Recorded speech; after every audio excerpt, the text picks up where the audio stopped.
Meus caríssimos irmãos, que nos abençoe o Senhor Jesus, que Ele nos conceda tranquilidade, harmonia, paz.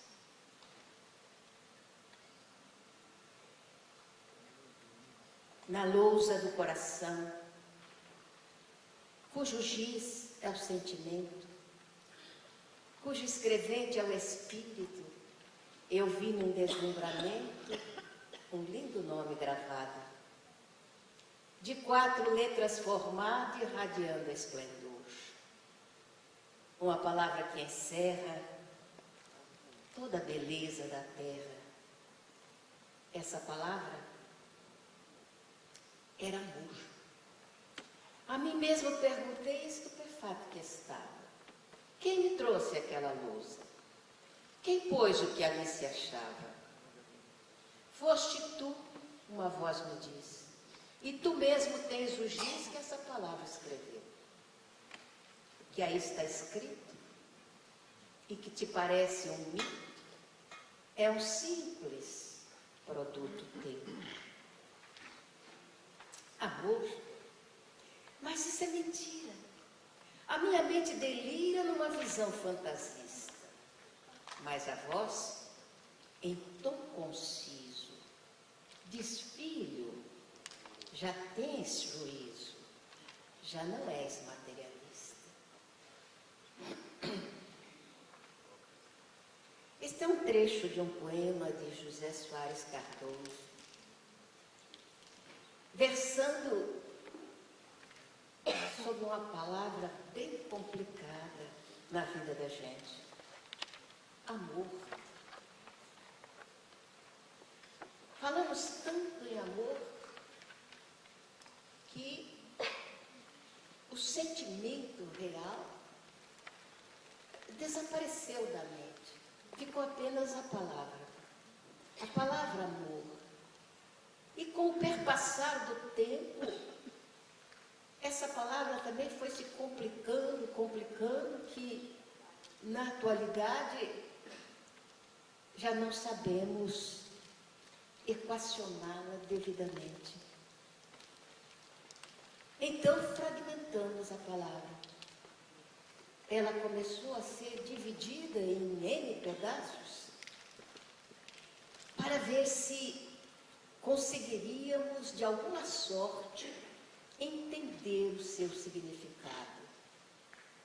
Então temos amor paterno, filial, materno, fraternal, e vamos por aí afora, numa quantidade de fragmentos que um dia, talvez um dia, caminhando na linha do conhecimento, das grandes descobertas, venhamos a discernir exatamente o significado da palavra e, quiçá, uniremos os pedaços todos para estabelecer dentro da alma o seu verdadeiro significado.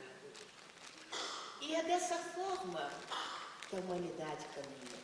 E é dessa forma que caminhamos também, fazendo descobertas e descobertas, com as dificuldades que são características de entendimento, principalmente porque o personalismo, principalmente porque o egoísmo ainda fala muito alto dentro de nós, principalmente quando se trata de estabelecer direcionamentos, e gostamos muito de direcionar a vida do outro, porque exatamente se torna muito complicado direcionarmos a própria vida, e então vamos nos esquecendo de nós para nos preocuparmos com o outro, e vamos estabelecendo as nossas visões a respeito da existência segundo a nossa visão de existência e de vida.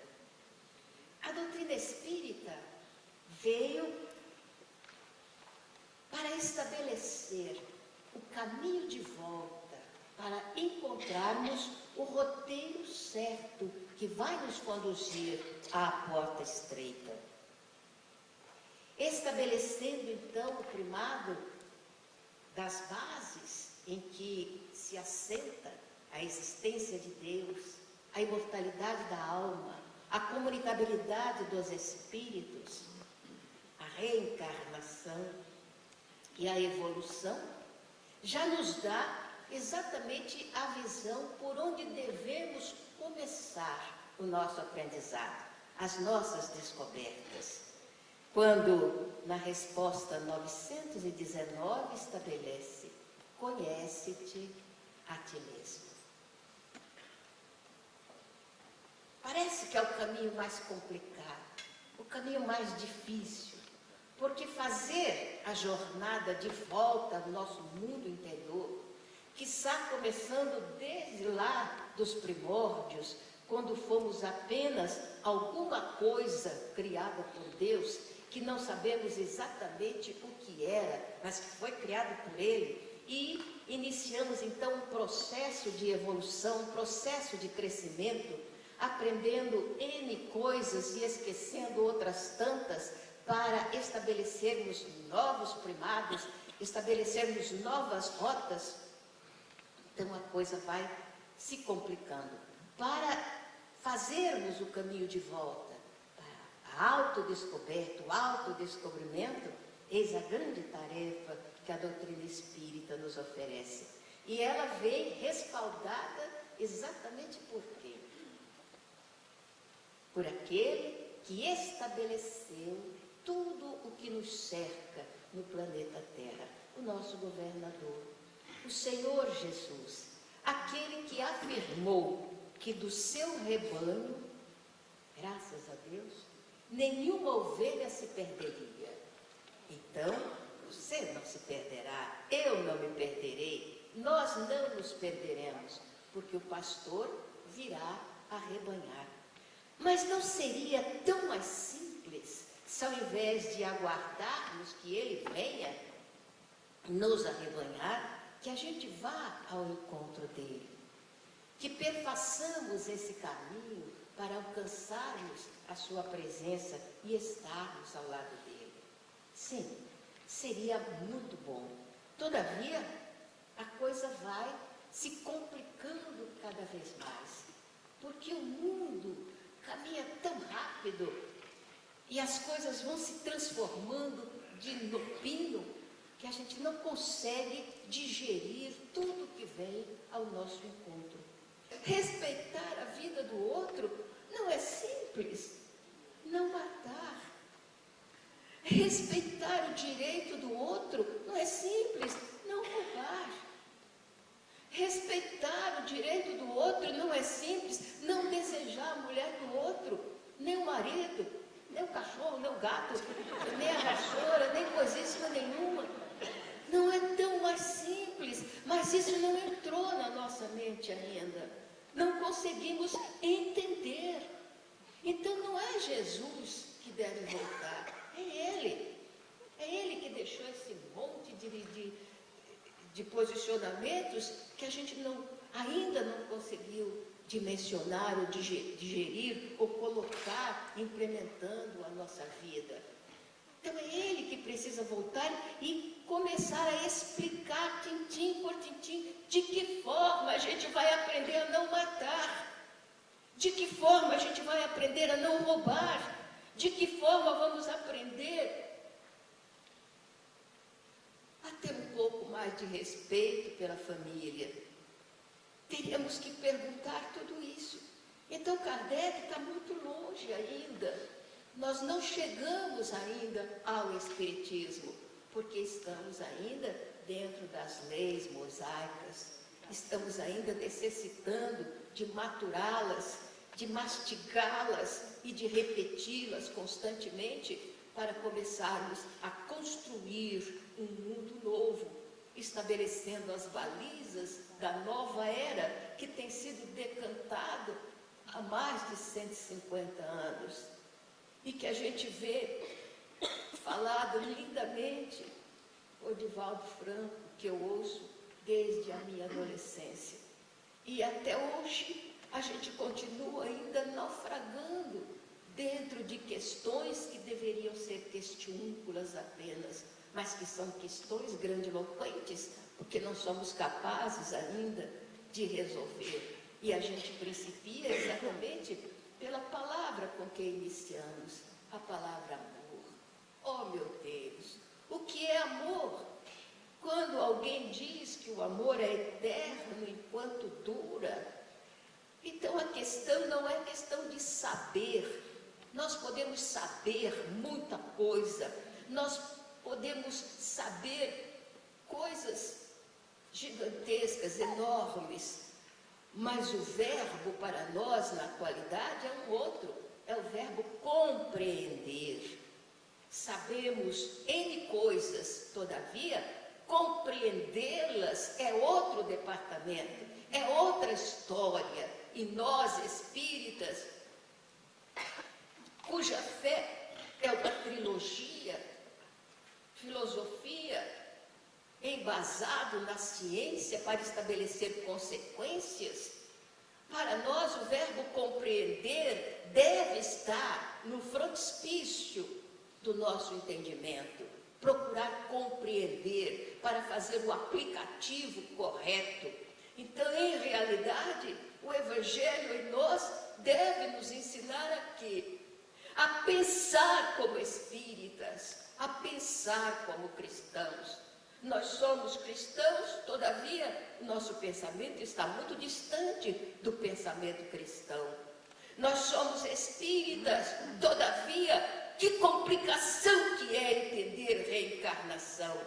Que complicação que é entender que reencarnação está estabelecida exatamente para que possamos superar as nossas falhas e as nossas fraquezas. E aí a palavra amor cresce, porque das fraquezas mais gigantescas em nossa alma é exatamente a de amar o próximo como ele nos amou, ou amar o próximo como a nós mesmos.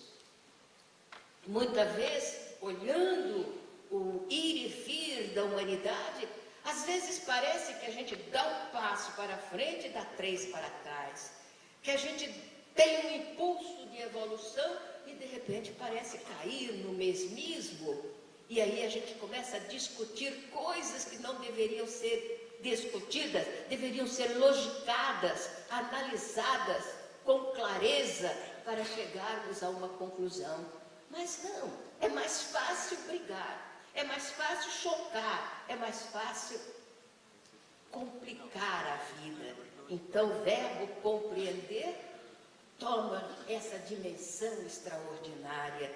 O Evangelho, oh meu Deus, o Evangelho precisa tocar a nossa alma.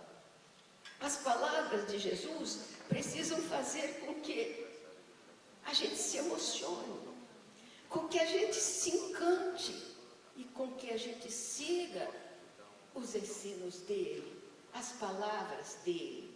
Não é apenas ficarmos analisando por que ele disse isso ou por que ele disse aquilo, mas fazer com que as suas razões sejam para nós diretrizes para encontrar a tal da porta estreita que deve estar em algum lugar que eu não encontrei ainda. Procurá-la. E eu acredito que para atravessar essa porta estreita há uma necessidade imperiosa, que é de segurarmos na mão um dos outros. E então aquele que vai na frente vai puxando como uma grande corrente para que consigamos ultrapassar a tal da porta estreita. Às vezes eu paro para pensar, por que exatamente eu entrei pelo caminho da divulgação espírita? Não é exatamente o caminho que eu escolheria, não é exatamente os passos que eu daria dentro de uma doutrina tão rica, tão extraordinária, em campos de trabalho, eu escolheria outro, que era a minha inclinação.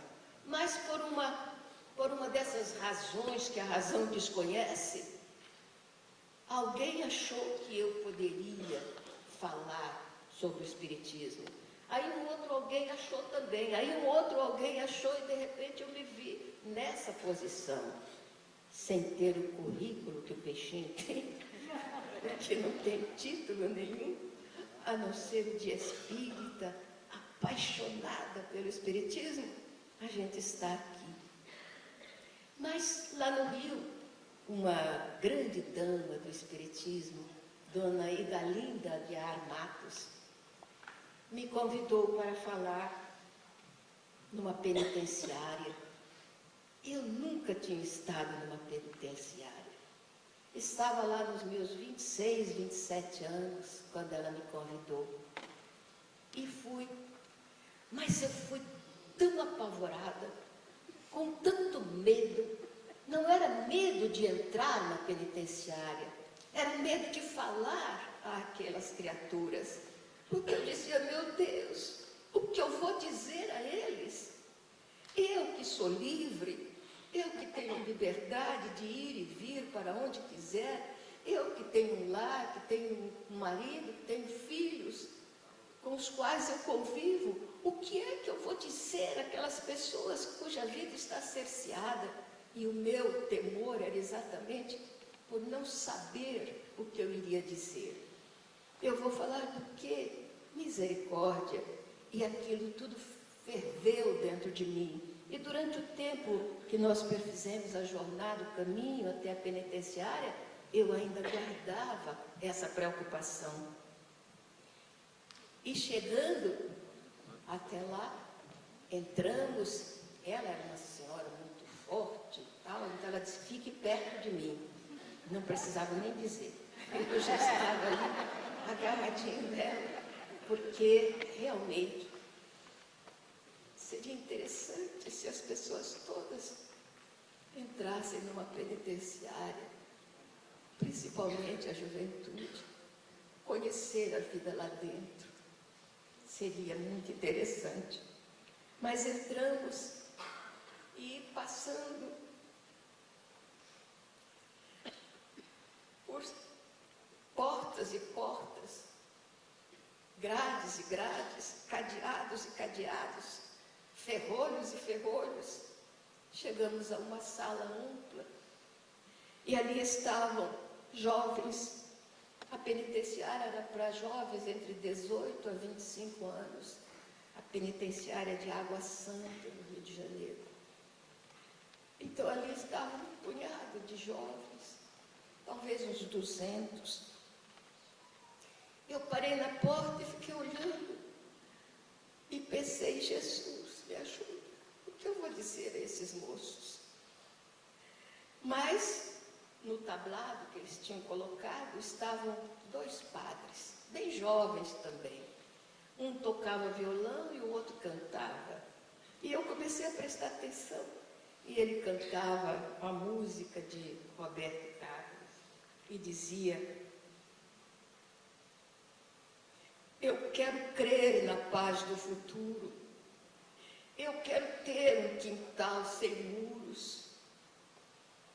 Eu quero ter 1 milhão de amigos. E eu olhava aqueles moços que ali estavam. E eles levantavam os braços e cantavam forte. Eu quero crer na paz do futuro. Eu quero ter um quintal sem muros. Eles que estavam atrás de grades poderosas, de cadeados enormes, e de muros tão altos. Eu quero ter 1 milhão de amigos, eles que possivelmente não tinham nenhum. Aí o medo aumentou dentro de mim. O que eu vou falar? Oh, meu Jesus, me ajude. Os padres pararam de cantar, iam se despedindo para sair. Dona Idalinda convidou para que eles ficassem, e eles resolveram ficar. E eu fiquei mais medo ainda. Eu falei, ai meu Deus, eu vou falar no fim dos padres. Mas a fé, eu amo o Espiritismo e a Jesus. Então eu levantei e comecei a fazer um introito que eu faço normalmente. E então tinha um rapaz sentado na terceira fila e ele prendeu a minha atenção. Não sei porquê, era muito bonito, uma barba cerrada, muito bem escanhoada. Aquilo ficava azulado, o seu rosto, cabelo muito preto e os olhos muito estranhos. Ele estava olhando para mim e a expressão era assim, era uma expressão irônica, um meio sorriso de escárnio, como se ele estivesse perguntando: o que é que você veio fazer aqui? O que é que você vai dizer para nós que nós não saibamos? Aquele moço me deu uma agonia tão grande, mas eu não conseguia deixar de olhar para ele. Ele me hipnotizava. E eu comecei, meio titubeante, a dizer o poema. Mas depois, eu fechei os olhos e pensei em Jesus. E então, as palavras vieram em catadupa. E eu fiz a minha exposição. Não lembro o que foi que eu falei, mas falei durante 1 hora. E quando eu terminei de falar, eu tinha me esquecido do rapaz. Os moços se levantaram, muito gentis, aplaudiram, e eu estava emocionada, sinceramente emocionada, os padres também, e nos abraçamos ali, fraternizando, e íamos saindo. Eu fiquei por último com a dona Idalinda. Quando eu ia saindo, alguém segurou meu braço com força, e eu me voltei, era o moço. Não assustei, não fiquei com medo. Ele segurou e falou: posso falar com a senhora alguns minutos? E eu disse: alguns minutos, meu filho. A gente tem horário. Ele falou assim: vai ser rápido. E ele me contou um caso mais ou menos assim, que a gente vai resumir. Eu tinha 18 anos, filho de um casal já de certa idade, que faziam por mim tudo o que era possível. Um pai e uma mãe, como pouca gente tem no mundo, eu tinha. Estava prestando vestibular, tinha terminado, e o resultado ia sair lá na entrada do jornal, como sai todos os anos. E eu então falei para os meus pais que eu ia ficar sentada, como muitos alunos ficavam sentados esperando sair, que o jornal colocasse lá no frontispício o resultado. E os meus pais então me abraçaram e desejaram boa sorte, que Deus me acompanhasse. E eu fui, sentei no chão, uma quantidade de moços ali, e fiquei esperando até que alguém saiu com uma lista enorme e colocou ali. Eu levantei, fui para a parede e comecei a procurar o meu nome, o meu número, qualquer coisa, e encontrei.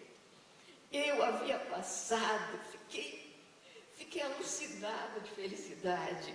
E o primeiro pensamento foi procurar um orelhão para ligar para os meus pais, contar a eles que eu tinha passado. E foi o que eu fiz. E quando estava correndo, um conhecido, um amigo, parou e disse: nós vamos fazer uma festinha, você não quer participar? Eu pensei nos meus pais, mas pensei na festinha, pensei que eu tinha passado, pensei na minha felicidade e aceitei. Corri no telefone, contei ao meu pai que eu tinha passado. O grito dele lá do outro lado, o da minha mãe, o choro dos dois, tudo aquilo para mim eram presentes e mais presentes. E eu informei que eu ia para uma festinha e logo voltaria para casa. Eu jamais poderia pensar que depois daquela festinha, ao invés de voltar para casa, eu viria para cá. Não sei o que aconteceu. Não posso informar.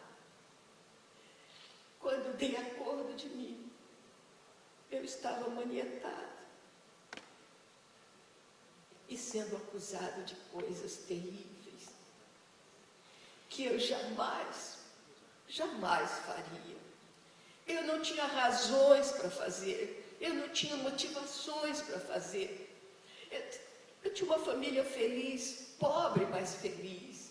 O amor da minha mãe, o amor do meu pai, aqueles 2 velhinhos que eu jamais maltrataria.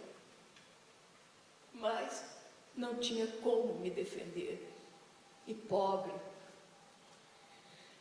ainda não tem vez. Eu não tive. E vim parar aqui. O que eu chorei, minha senhora, o que eu chorei atrás destes muros, não dá para dimensionar, não dá para contar. Talvez baldes e baldes de lágrimas. O que eu passei aqui, nem muitos livros poderiam contar. O que eu pensei aqui, daria muitos contos e muitos filmes.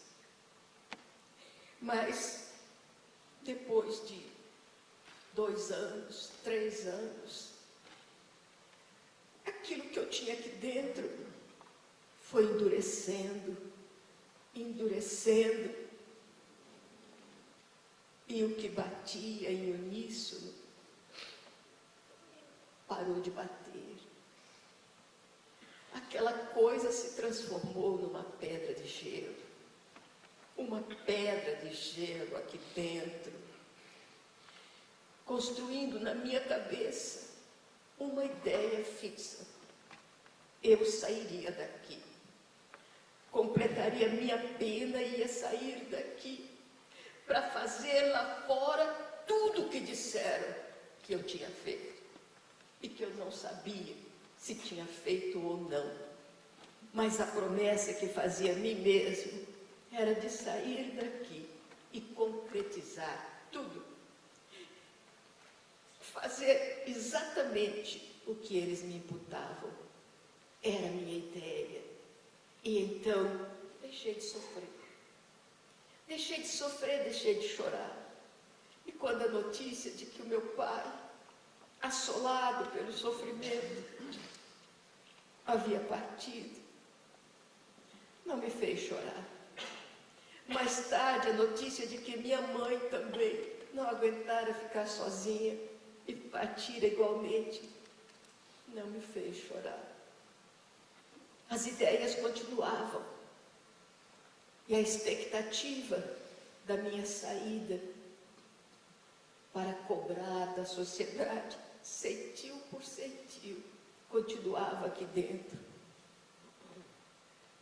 Quando a senhora entrou, eu fiquei olhando. O que essa menina está pensando que vem ensinar para nós? O que ela sabe da vida? Não sabe nada. Possivelmente será a primeira criatura contra a qual eu cobrarei da sociedade. E tantos pensamentos vieram à minha cabeça, e eu percebi que a senhora estava ficando constrangida com o meu olhar, com o meu sorriso. Eu abaixei a cabeça, que era verdade. E ele então, e de repente a senhora começa a falar de um Jesus que eu já tinha esquecido há tanto tempo. Falar de um Deus com o qual eu não me relacionava, não sei há quanto tempo também. E a senhora começou a falar e de repente aquilo que estava aqui dentro começou a derreter e a subir para os meus olhos. E então, eu que já nem conhecia mais o calor das lágrimas, eu chorei, minha senhora. Então eu queria pedir um favor, só um favor. Volte aqui,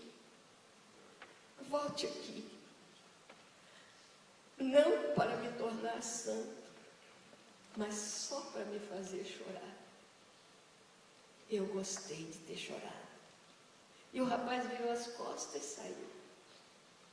E eu fiquei pensando com os meus botões.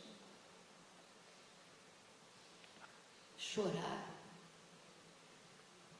Jesus nos faz chorar. Não porque sintamos remorso por alguma coisa, mas porque Jesus é sentimento. Ele precisa tocar a nossa alma. Uma ocasião, Divaldo, conversando num culto, ele falou sobre embocadura do Evangelho. E eu perguntei a ele, Divaldo, o que é embocadura do Evangelho? Ele falou, você não prega Evangelho? Espera, um dia você descobre. E eu fiquei pensando naquilo, até que um dia eu vi a Anete, que tocava saxofone. Ela estava passando na língua ou na boca umas paletinhas, e ela lambia aquilo e botava ali, tirava, botava na boca. Eu falei, filha, que porcaria é essa que você está fazendo? E fica aí passando esses... Aí ela falou assim, mãe, tem que umedecer, porque para o som sair direito tem que ter a embocadura certa. Então a gente passa assim, umedece e vai acertando até conseguir a embocadura. Pensar é uma coisa extraordinária. E eu comecei a pensar, meu Deus, a embocadura do Evangelho. Para que o Evangelho saia de nós e toque a alma das pessoas, a necessidade de termos a embocadura. Trabalharmos as cordas vocais, trabalhar o aparelho fonador, para que haja harmonia no som evangélico que saia da nossa boca. Então a boca que prega o Evangelho não pode falar palavras que não harmonizem o seu aparelho fonador. Pregar o Evangelho por uma boca que grita, que diz coisas, que briga, que discute, que agride, que maltrata. Oh meu Deus, o som do Evangelho não vibraria para alcançar o coração daqueles que ouvem, para tocar-lhes a sensibilidade, para fazer-lhes pensar realmente nesse Cristo Consolador. Então, eu entendi o que era a embocadura do Evangelho. Ainda não consegui tê-la, mas trabalhamos para isso, estamos lutando. E aí, então, a gente vê que o Evangelho pode ser visto por uma quantidade enorme de posicionamentos. Conhecereis a verdade e a verdade vos libertará. Muitos acreditam que é conhecendo os fundamentos da doutrina, descobrimos a verdade. Aprofundando a visão do Evangelho, conheceremos a verdade. Ou isto ou aquilo, não importa para mim. Conhecer a verdade é mergulharmos em nós mesmos. O dia que eu me conhecer, eu vou descobrir a realidade do que realmente sou. E então será mais fácil trabalhar para que eu me torne realmente cristã, para que eu me torne realmente espírita. Então é essa verdade que está mergulhada em mim. E à medida que vamos descobrindo nuances, como a embocadura do Evangelho, vai ficando mais simples a nossa jornada em busca dessa tão sonhada evolução, dessa tão sonhada libertação. E aí o mergulho que vamos fazendo em nós mesmos. Então é verdade, raciocinemos, você é cristão? Realmente é cristão? Por que você é cristão? Por quê? Já fez essa indagação? Quanta vez perguntamos isso na nossa casa espírita e a resposta é, porque eu amo Jesus. Mesmo? Ama Jesus? Verdade? Ele impôs uma condição para quem afirmasse amá-lo. ou quem se afirmasse seus discípulos, colocou uma condicional. Ele disse, se. É uma partículazinha que indica uma condição. Se me amais, guardai os meus mandamentos. Guardamos os seus mandamentos? A condição que ele pôs para que nós o amemos é que guardássemos os seus mandamentos. Então essa resposta não condiz com o posicionamento nosso na atualidade. Não condiz. Eu amo Jesus. Não. Eu sigo as suas prescrições, os seus ensinamentos. Seguimos, realmente. Ou Jesus ainda é o grande desconhecido em nossa vida? O que sabemos a respeito dele? Como mergulhamos nas informações a respeito dele? Para descobrir alguma coisa, vamos aprender. Agora, aprender é uma coisa, compreender é outra história, é uma outra visualização. Então é para lá que temos que caminhar. Não é saber espiritismo, é pensar como espírita. Pensar como espírita em cada circunstância da nossa vida.